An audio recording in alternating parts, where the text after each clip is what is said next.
Good morning. My name is Ashley Lacy, and I am Miss Lacy's sister.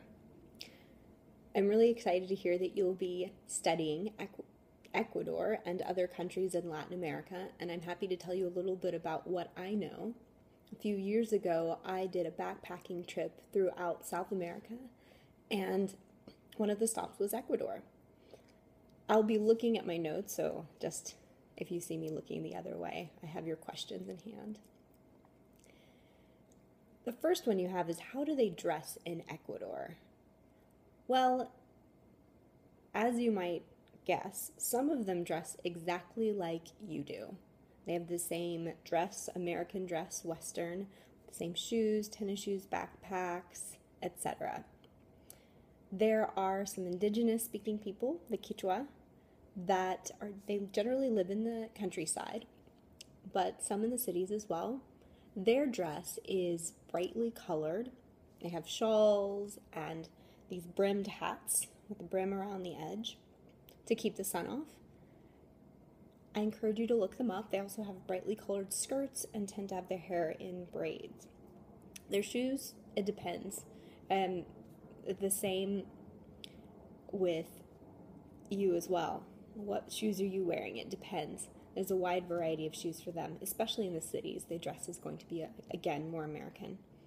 What kind of food do they eat? When I was down there, I ate lots of quinoa. Quinoa is a South American grain. I don't know if you've had it before, but it's full of protein. It's very delicious. There are a huge variety of potatoes.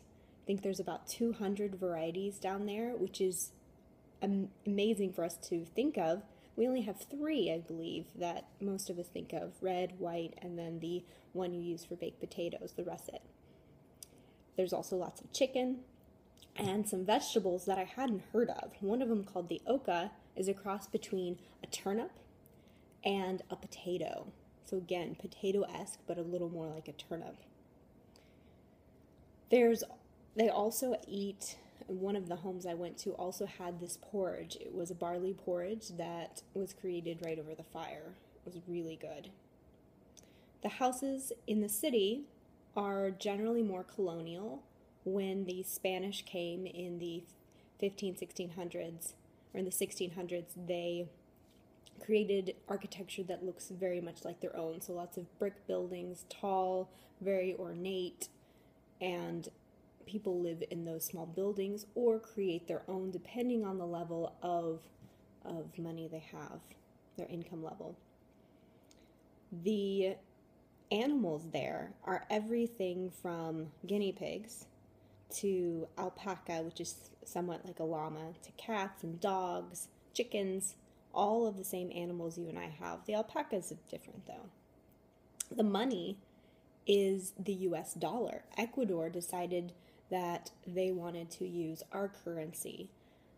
So if you go down to Ecuador, the bills will be dollars like ours, but the coins will be specific to Ecuador.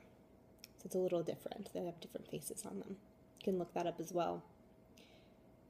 They tend to fix their hair, at least like you and I, and there are a lot of people who fix their hair up in long braids, especially the indigenous Quechua people.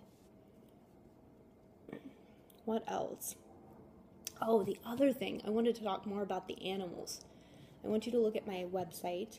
I went down there and created a blog and took lots of pictures of animals. When I went to the Galapagos Islands, there were even other types of animals, like giant tortoises and birds with blue feet, little finches, which are small birds, lots of different types. Oh, there were kimono dragons, long lizards that were black and big, and just take a look at them. There are lots of different types of animals on my website, and those were specific to the Galapagos Islands, which is a part of Ecuador, but it's about 20 islands in the ocean off the coast of Ecuador. What else?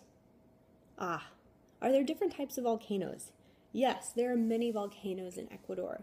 The tallest volcano is the Chimborazo, which many people want to climb and do climb.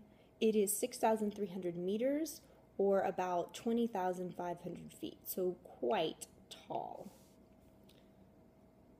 I'm going to answer a couple more questions. The flag, I encourage you to look this up online as well, but the flag is yellow, blue, red, and there's an eagle on the at the top of the scenery of the Ecuadorian countryside. I think the Chimborazo is also in the background.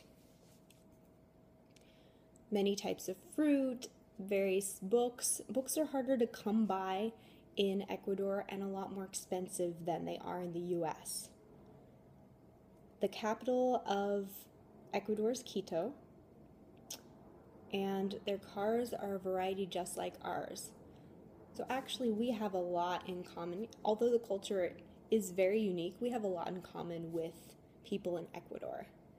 And I would encourage you to look up more and learn more about the country, and who knows, maybe someday you'll get to visit. Again, thank you all for letting me speak with you today, and take a look at the pictures, ask Miss Lacy some questions, and have a wonderful day. Thank you all.